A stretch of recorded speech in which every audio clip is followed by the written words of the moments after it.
Well, hello, everybody, and welcome to the Palm Harvest City Leaders Podcast. My name is Mike Decker, and joining me in the studio today is my good friend, one of my best friends, Dr. Kirk Bauermeister. Kirk? Hello, it's great to be here. Glad you're here. I think. We'll see. So, Kirk, let's sort of set the context for our conversation. And really the goal of this podcast is, as we've talked before, off camera and stuff, is particularly with city leadership, is I'm really interested in how do people love their city in the various arenas in which they kind of move and live throughout the rhythm of their life. And so for the sake of our viewers and listeners who are listening just audio, what kind of tell us what you do currently, what's your current post within the school district? I am Executive Director of Secondary Education for Newport Mesa Unified School District. So in layman's terms, what is that? What's that job? My job really is to be a resource for secondary principals, kind of a mentor, and also sometimes we get new principals in, and there's lots of different silos in our organization. We have maintenance and operations, we have facilities, we have human resources, we have fiscal, and so sometimes when we have new principals, maybe they don't know who to talk to or don't have the relationships really, and so I'm kind of the conduit. I'm kind of the go-between. I kind of connect dots and help our principals really get things done. I mean, they're busy working with their staff and their kids and their parent communities and things, and so I have more time to really work through issues maybe than they do, and so I'm there to help them through difficult times. If there's some kind of crisis at school, I'm their first call, and then I call the people that needed to be called so they can deal with their issue at the school. And so really my job is really just to work with secondary principals. It's kind of a unique job in education. So when we talk about secondary, we're talking high schools. High schools, right? And middle schools. Oh, okay. Yes. What do you call primary? Would be what do you call elementary? Okay. Yeah. So within the Newport Mesa School District, put you on the spot, how many high schools do we have? 10 junior highs and high Okay. schools. We have 4 comprehensive high schools. We have early college high school, and we have a continuation high school, Back Bay, Monte Vista. And then we have Ensign Intermediate, Temecula Intermediate, and then Costa Mesa and Colonel Marr have 712, so they have middle schools on their high school campuses as well. So within Newport Mesa School District, geographically, what cities does that include? Costa Mesa, Newport Beach. Okay. And Colonel Marr. Colonel Marr is considered to be part of Newport Beach? Yes. Okay. Hopefully we won't get any viewers angry about that. So what would be, well, let's start out with a simple question. What do you love most about your job? And then maybe segue into what keeps you awake at night, if anything. Because I know you're a heavy sleeper. I think the thing that I love the most about my job is working with the principals and the relationships and realizing that I have the ability to make a difference in kids' lives. That's why I got into education in the first place. And although my job takes me further away from students than I've ever been, I think I have the ability to influence them through principles and what they do. And a lot of as you know, I'm in a lot of meetings and committees and work in different areas. So it's the ability to feel like I'm making a difference in our community with our kids.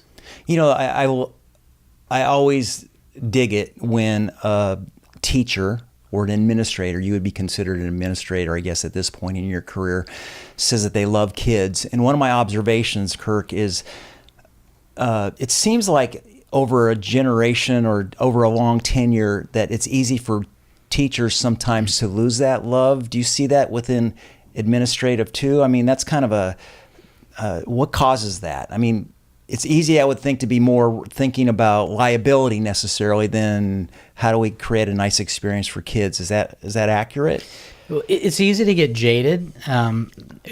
Teachers have difficult jobs. They deal with a lot of difficult situations, a lot of difficult kids, a lot of difficult parents, a lot of difficult administrators.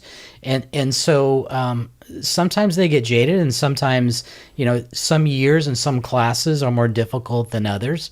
And so I think it's important to remind teachers and administrators and everybody in education, again, of how important our job is. And one of the things when I was a principal, I would tell our teachers, you may make some offhanded comment to a kid today that you won't ever remember that could change the course of that kid's life and really change the course of his whole family's trajectory just with a comment. And both positive and negative. Absolutely. Probably. Yeah, absolutely. Because I've had kids come back to me and say, hey, remember when you said to me, no, I really don't.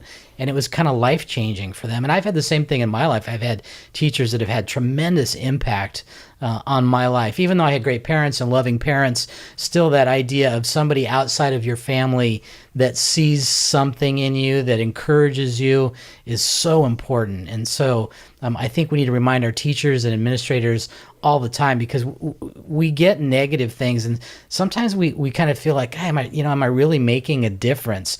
Because a lot of times the difference that we make is 10 years down the road. Kids come back and let us know then. They don't really let us know in the moment. And so it's important to be that encouragement, I think, to teachers and administrators. And hopefully that's what part of my job too, is encouraging them. So for those of you who are listening and viewing, I've known Kirk for almost 30 years. And so it's really been, I feel like I've had a front row seat in the trajectory of your career. But let's go back. So let's go back, even to the beginnings of our relationship. And I'd love for you, Kirk, to kind of talk a little bit about what led you to pursue a career in education. Can you talk a little bit about that journey? My dad was a teacher. In fact, he just made the Hall of Fame at Newport Harbor a couple of years ago. And my mom was an office manager. So we are a family of educators. And so I had always planned on being an English or a history teacher and a baseball coach and an athletic director. Those are things that I always wanted to do. And I got my teacher credential in 1984. And our district was going through declining enrollment. In fact, not only were they not hiring teachers, they were actually laying off teachers that had been teaching like 10 or 15 years. So there really weren't any teaching jobs. I was coaching at the time. I did security for a couple of years. I was a resident sub for a couple of years. And then I went into the sporting goods industry and did that for 10 years and was, fairly successful with that, but really, missed that interaction with the kids and the whole teaching, coaching component. And so I had the ability at 38 years old to go back into education and teach and be an athletic director. And I had my dream job for 4 years. And then I felt God's call kind of leading me into administration, and went in that route and am where I am now. But it's just the ability to, I went back into education because I wanted to make a difference in kids' lives. And you can't really do that selling sporting goods as much. Yeah. So you talked about your mom and dad, Ken and Evelyn. For those of you who might be older might remember Ken. He's no longer with us, but in spirit, certainly. How do you feel like your folks shaped your educational framework? Can you point to anything specific? Well, especially as far as being involved in the city, my dad was involved in a lot of different things.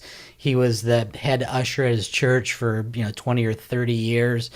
He was very involved in Harbor area baseball. There were a lot of things that he was involved with that was really giving back to the community and giving back to kids. And so I think I've just kind of modeled after my dad. And my mom was really, she was the one behind the scenes that, my dad was always out and doing things, and she would always have dinner for us, and she kept the house. And kind of similar to Denise, my wife, is they were really the strength, the rock behind my dad and I that allowed us to go out and do the things that we could do. And I always tell people, my wife did a good job raising them, and people always laugh, but it's, as you know, it's really true. She did the majority of the hands-on raising my girls because I was gone. I was coaching in gyms in different places, and my job was more to support her and her parenting, and she did a great job. So I think, again, the model that my parents had about giving back and doing for others, and I think we just modeled that. So, you talk about sort of all these different seasons of your life as you started, in the sporting industry and coaching. You coached baseball. Did you coach football? What else? Did you coach basketball for 1 year, yes. You did? How to dunk? Yes, I was the center coach. Actually, it was kind of an interesting story. I'd coached freshman football with the varsity basketball coach. And so we got done with football and I was out coaching baseball. And he came to me the day of the first freshman scrimmage and said, my freshman coach quit. Can you take the team until I find another coach? And I said, sure. So I went out to the scrimmage and, he never looked. Once I said I was going out, he never looked for another coach. I didn't know that, but I was a freshman basketball coach for the rest of the year. And it was a great experience. I loved it. But coaching basketball it's a crazy man sport. Yeah, it is a crazy man sport. Yeah. So baseball, let's talk about a little bit about baseball. You feel like there are any baseball's a sport that you love. We've gone to spring training for many years out and to watch some of our boys play ball, and it's always good fun. Are there any like life principles that you feel like you've grabbed from just coaching and that you maybe just intuitively now sort of practice that you could point to the sport? Yeah, well, I think baseball it's a game of failure. I mean, if you get one hit every 3 at bats, I mean, you could be in the Hall of Fame. So you fail more times than you succeed. So I think as a life lesson, it's pretty good to realize that you're going to fail, and it's not the failure that's important. It's how you deal with it and how you move on. Because again, you could strike out 3 times and look horrible, and then in the last inning come up and bloop one in for a single to win the game, and you're considered a hero. So it's really it's staying in the moment, it's staying focused, it's being positive, and even though things maybe aren't going well. And I think baseball really lends itself to that, which I think also is kind of why baseball is a little bit of a dying sport, is because it's really skill-oriented, it's failure-oriented, and there are other sports where you can go out and if you're pretty athletic, you can be good right away. And there's more success, I think, involved. So it's a difficult sport to play. And the coaching aspect, I think, is just looking at, on a baseball team, that you have to fill 9 positions and you have to put people in the positions that you think can help the best to be successful. And I can remember going to kids sometimes and saying, I know you're a natural third baseman, but we don't have a shortstop, and for the good of the team, we need you to play shortstop. And so, now later on when I'm in positions of leadership, it's the same thing, as we look for people that are the right fits in our organization. So I think some of that has really helped when we're looking for principals or other positions to say, are they really a good fit for what we want them to do? So I would imagine even at some level, being a team player, sacrificing for the good of the whole, those are probably values that, if you look at how you make decisions and the kind of staff that you're trying to hire, you could probably point to some of those baseball fundamentals, really. Absolutely. And, any team that really works well together is going to do better than people that are on their own. Yeah. And we know that. I mean, there's all kinds of leadership books and things about all that, about working together and teamwork. And, sports are great for that. So let's talk about leadership, Kirk. You, without question, you are a phenomenal leader for a variety of different, in my opinion, for a variety of different reasons. And so I want to play a bit of a word game with you, in the sense that I want you to respond and just kind of talk about various phrases or words that I mentioned. And the first one is leaders are learners. What comes to your mind when you hear that? Leaders are learners. I got a good quote from Colin Powell, and he said that all readers don't lead, but that all great leaders read. And so one of the things I ask my principals is every year at the start of the year, what are you reading?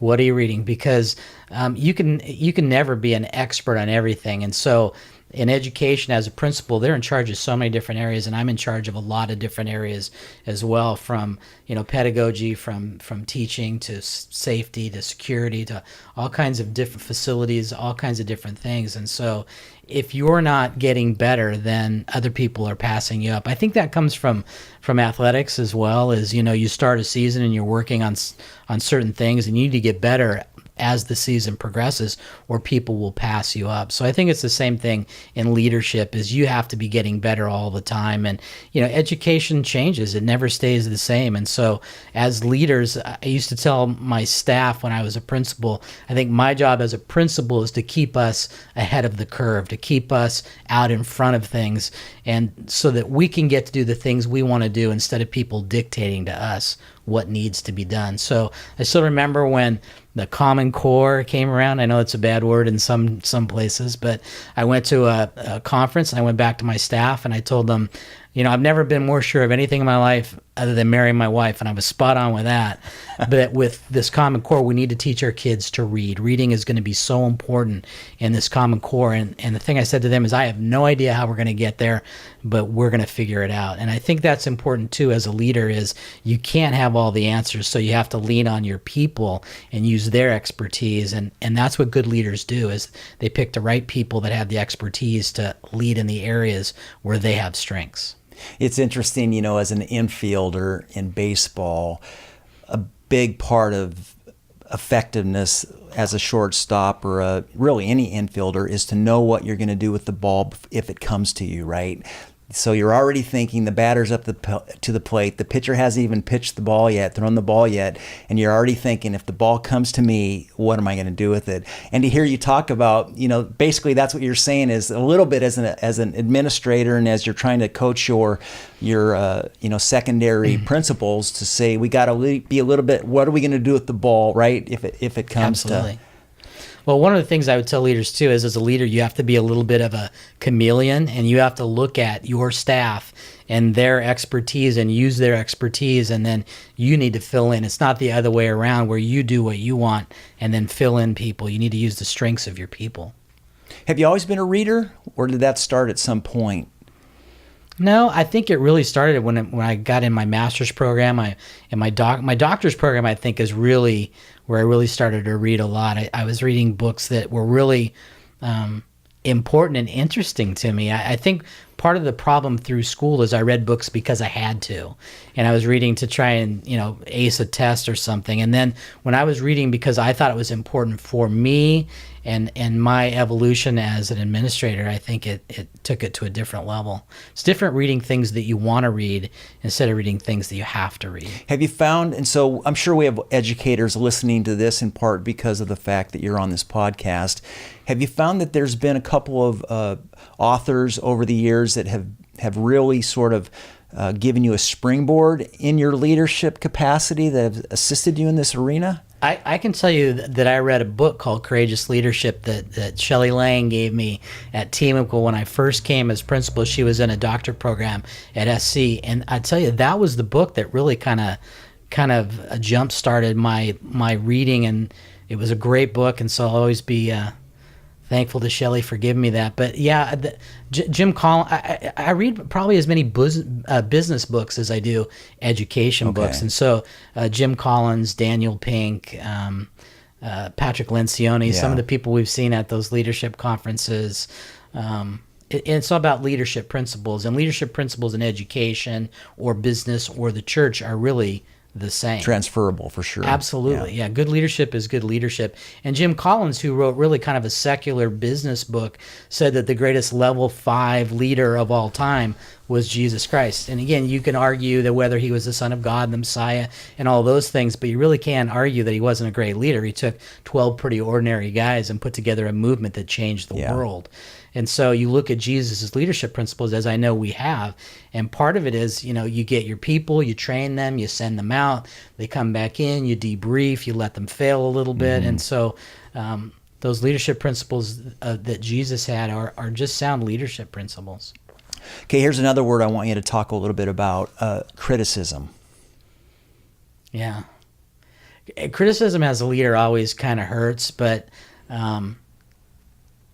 it's really what sets apart great leaders from good leaders, because you have to be listening to those things, and those blind spots that we call them, they're blind spots for a reason. It's because we don't see them. And so you really have to have people that are willing to do that. And one of the things I always told my leadership team is that if everybody's thinking like me, then nobody's thinking. I want you to push back. And I know you're big on that too, is we want people to push back against us, because That's how you learn, right? Well, and sometimes, I have this idea that, hey, we're going to do this, and there's no doubt in my mind, and I don't look at the minefields that are around it, and so I need people to point those things out to me sometimes, because sometimes I'm too quick to go into action and don't look through all of those things enough, and so it's great to have those people. And in our organization right now, my boss is really good at that. He's really good at slowing me down and saying, who are the people that need to be involved in this decision? Who do you need to bring in to talk to? And just that little piece of slowing down and thinking who needs to be involved in the conversation has really helped me. How do you, I know your life is not void of criticism. And being in the role that you have the last, 2 decades really has made you a bit of a pinata at times. How have you learned to deal with criticism? Like, what do you listen to? What don't you? What causes you to, curl up into the fetal position? Do you anymore? Is it like water off a duck's back? Or, how have you sort of developed your capacity to weather the storm? I think it's always difficult. I think the day it stops being difficult, I should probably get out, because, that means I don't care anymore. And I do care. But one of the things that I always look at is, if somebody has this perception of me, what behaviors am I doing to give them that perception? Right? If they think that I'm this way and I really don't think I am, what behaviors am I doing to contribute to that? And so maybe sometimes I'll even go and ask them. I remember we had a guy that came up to me one time and he said, how come it is that you don't like me and you don't talk to me? And I was just kind of blown away, because I had no idea. And so I started thinking back, man, I've been making this guy feel bad all this time. What can I do to change that and be different? And then I had another gal at one of my schools said the same thing. She said, how come you don't ever say hi to me? And that's kind of, as you know, my personality is I'm really focused, and I'll keep my head down and I'll kind of walk, and I'm not real personable sometimes. I could sit at my desk and work all day long, and so I have to kind of force myself to go out and be with people and say hi to people and talk to people, because that's not really my comfort zone. The work is more my comfort zone. And so I think that's it, is listening to people that are willing to give you that constructive criticism. And one of the things you said too is, being a piñata and people, lobbing grenades at you sometimes. One of the things I've told my family, because I think it's harder on my family than it is me, because they can't do anything about it. But one of the things I've told them is, when we get that input from people that we know and that we love and we care about, then we need to worry about it. But sometimes people from the outside that say things about us that don't really even know us, we just got to let that go. And that's just... That's a learned behavior too, isn't it? It is, and it's hard, and it still hurts, but I think you get better at it over time. Cool. Okay. Prayer. That's your leadership word, prayer. My leadership word, prayer. Well, for me, as you know, it's vital. I can only do so much, and I think that's part of it too. When you get in those difficult situations and you can't control it anymore, I think being able to give it up and say, Lord, this is yours, take it, has really helped me. If I couldn't do that, I think some of those difficult times would be a lot more difficult. But I know at some points when I realize that I just can't handle it anymore, and if I can give it up to the Lord, then I know that things are in his hands and he'll take care of it. He always has. One of the things too is, I know there are times when I do that prayer, but I still have that burning in the back of my neck, and I still have that knot in my stomach, which means I haven't truly given it up. I'm still kind of hanging on to it a little bit. But when I do pray and I do feel that relief, then I know that I've finally given it up and the Lord's in control, and I can kind of move on. And he's never failed me. So yeah. Kirk, you have and maybe it's unfair because I sort of know the behind-the-scenes life of, Kirk Bauermeister. But prayer is a foundation of your daily discipline. You get up early in the morning every day, meeting with various individuals throughout our city for prayer. And one of the cool things that in the last couple years that you've done, which I think is an outpouring, a fruit, if you will, of your prayer life and just your desire to offer yourself to be used by God to be a positive influence. We talk about positivity here on this podcast. It's your sort of your song of the day. Talk about that, and maybe there's some listeners. People are tuning in from Canada and from Texas and all over the states already listening to this podcast. Maybe they want to get on your distribution list. So tell us what it is, and then how can they? Well, and I'll tell you how it started too. Probably, I guess it'd be 8 or 9 years ago. I was a principal at Estancia, and like you stated, when I start my day, I go into my office. And I'll generally read my Bible, and then there'll be a verse maybe that will hit me. At what time of the day are you going into your office? I'm usually there by 5:30 or 6. So just so everybody knows, it's 5:30 in the morning. Well, and so there's nobody around, and I have the ability to be able to do this without interruption, and there's nobody around, and so I'll generally read scripture, and then that'll trigger something, a song or something, or I'll put a key word in, and I'll get a song, and then I'll come up with the scripture, and then I call it my prayer. It's really kind of a rambling stream of consciousness. It's usually some of the words of the song and kind of how I relate it to my life. And so anyway, I was listening to this song, and my admin assistant said, "What is that?" And I told her, and I sent the song to her. And then I sent a verse with her, and then so it kind of started that way. And then other people would come in, and they would hear it, and I would send it to them. And she asked me to send it to a couple people, and it just kind of went from there. And so now I send it out to probably about 300 people every morning. Not every morning, Monday through Friday, Saturday and Sunday. I'm not in the office, so I don't do it there. But Monday through Friday, pretty religiously, as you know, I send it out, and it's interesting. I'll get some input back maybe once or twice a week, and somebody will say, "Wow, that song really hit me," or "Thanks," or "Amen," or some little feedback to know that somebody is getting something out of it, which is cool. Well, it's especially cool because for a guy who has no rhythm, like you intentionally don't clap. Why is that? I was asked not to clap by the band because I was throwing people off around me. So I know there's a rhythm there somewhere. I just can't find it. So for you to use music, for music to be such a big part of your, just positivity again. Kind of ironic, isn't it? It is. Because I love music. I just can't. I have trouble playing the radio. So how has your faith sort of impacted your approach as an educator? Anything come to mind there? Absolutely. It's the love of Jesus.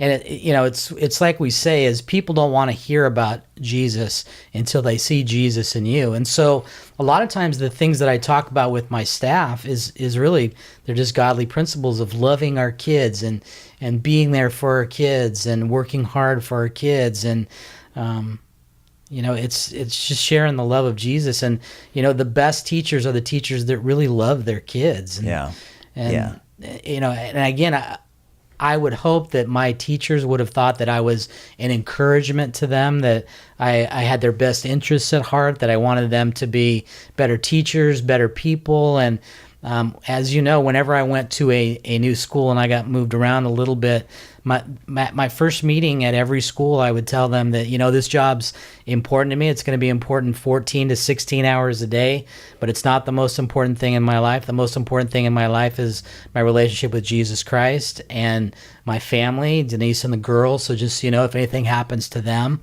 I'm out of here and I'm going to go take care of them. And I expect the same from you, to take care of your family first. And so I would have some people, because in a public education setting, it's kind of dangerous, I think, to speak like that. But I think it was important for people to know who I am and what I value. And some people would come up and say, "We really appreciate that." But then people would come up and want to test that and say, "Hey, my son has got a kindergarten program and I really like to go see it." And I'd say, "Great, I'll cover your class, go." And because, if you're going to say those words, you have to back it up. And so, again, I would hope most of the people that work with me would say that I followed through on that, and that my family was important, their family was important. And really building that family in a school, I think, is really important, that the teachers feel a part of it, the kids feel a part of it, and that, when they walk through those doors, I used to tell the parents that I consider those my kids, and I would do the same thing for your kids that I would do for my kids, because I feel they are. Well, and that really goes back to your love, right? Your love for the student and the desire to, help them, just grow and expand and develop and become everything that God, has created them to do. Kirk, can you think about, when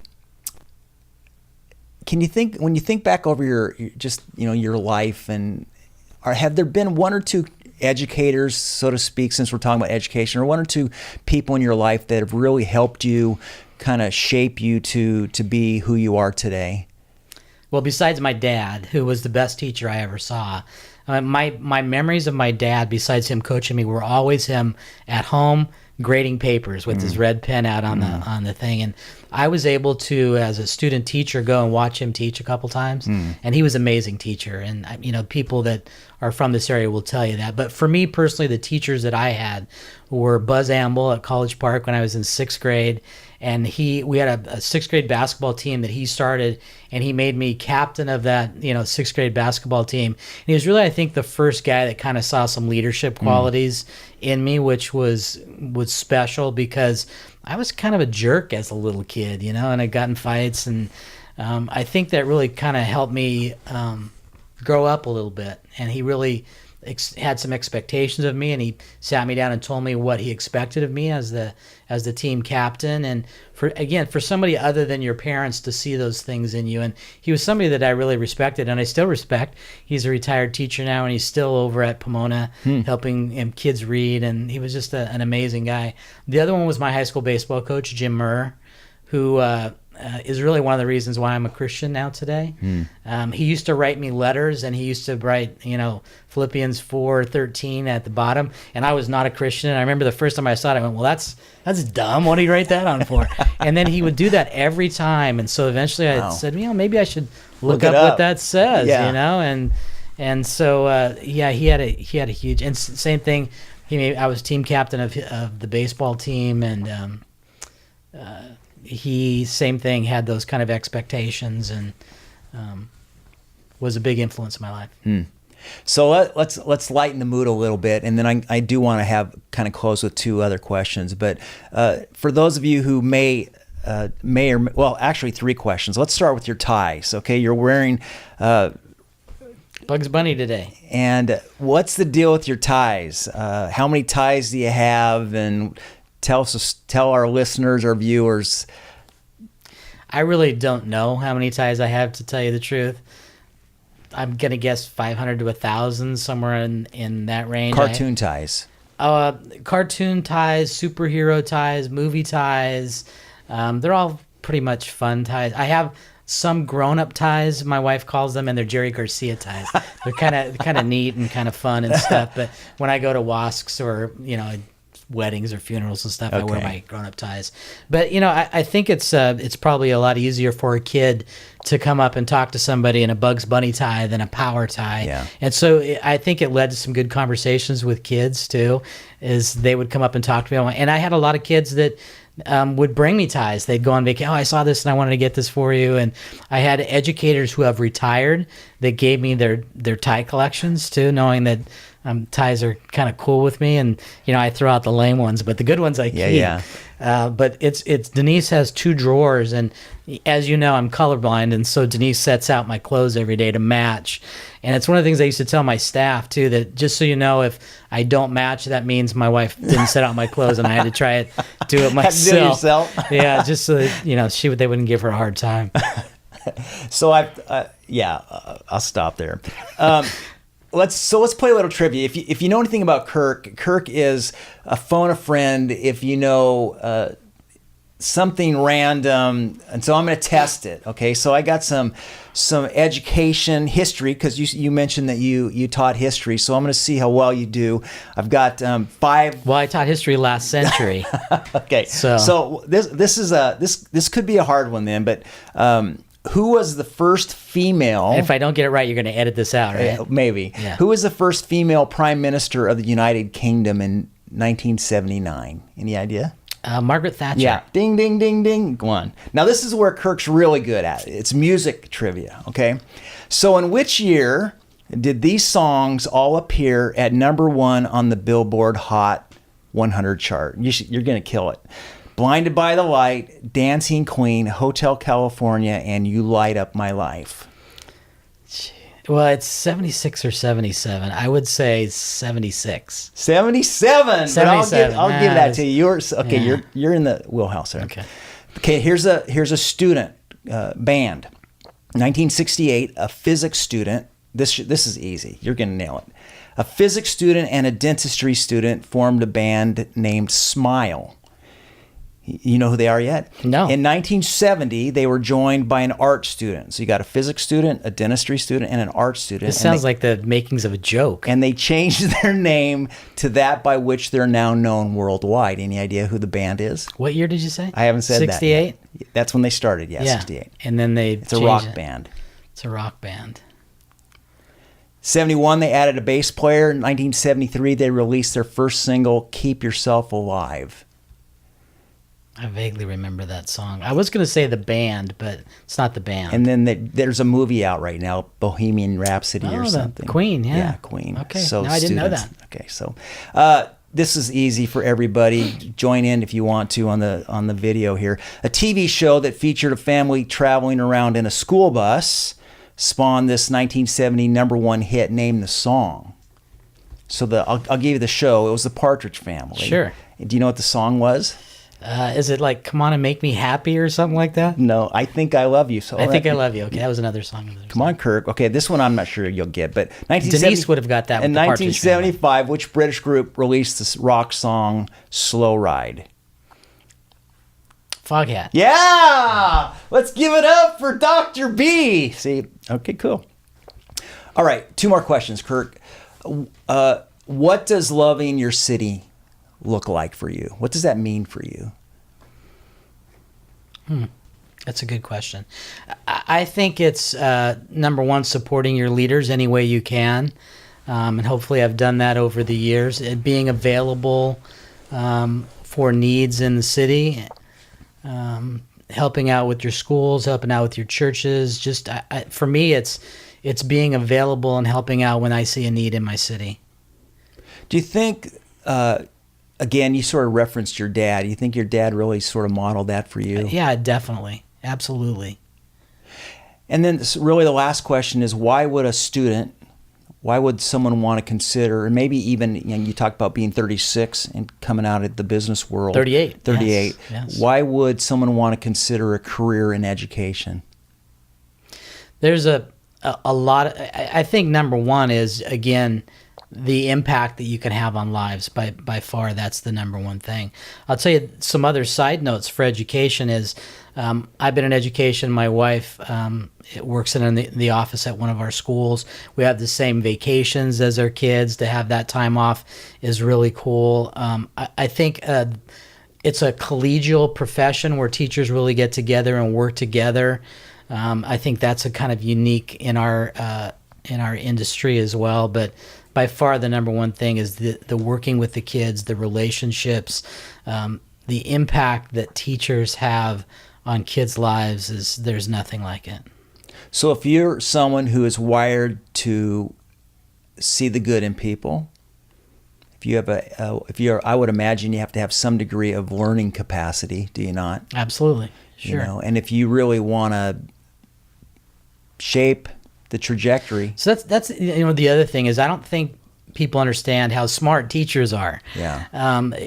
Their work is very difficult, but when you look at like top GPAs, teachers are usually number 2 behind doctors. But there's a fallacy that teachers get into teaching because they can't do anything else. Teachers get into teaching because they have a love of the profession. They want to help kids, and there's people from the time that they're 5 years old want to be teachers. And so teachers are smart, caring, hardworking people. Again, can't say enough about them and the job they do for our kids every day. And I think most people would agree with that our teachers are they're special people. They really are.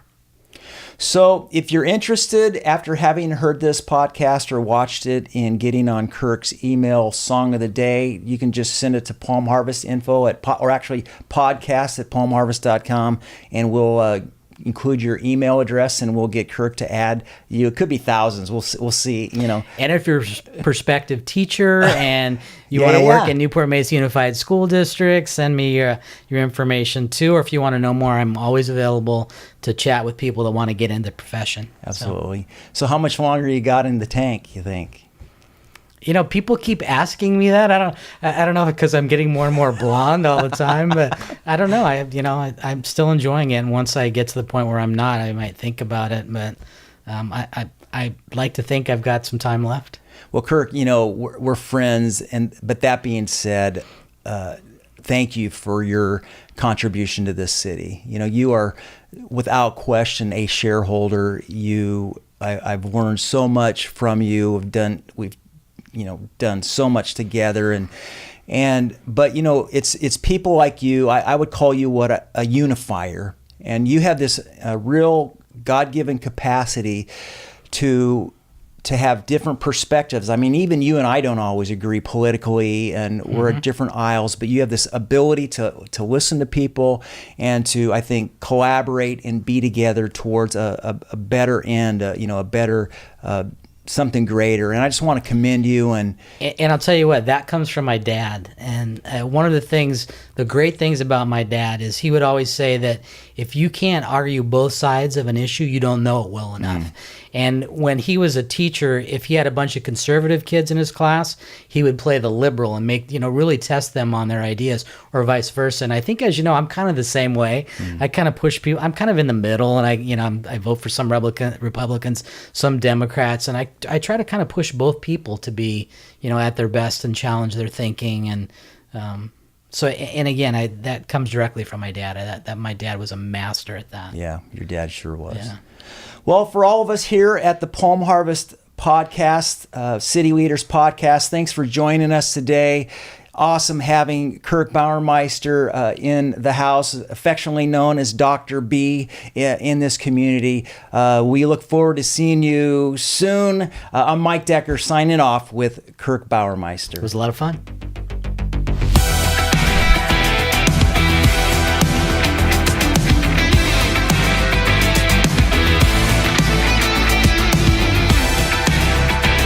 Thank you for tuning in to the Palm Harvest Podcast. Make sure you check us out at palmharvest.com.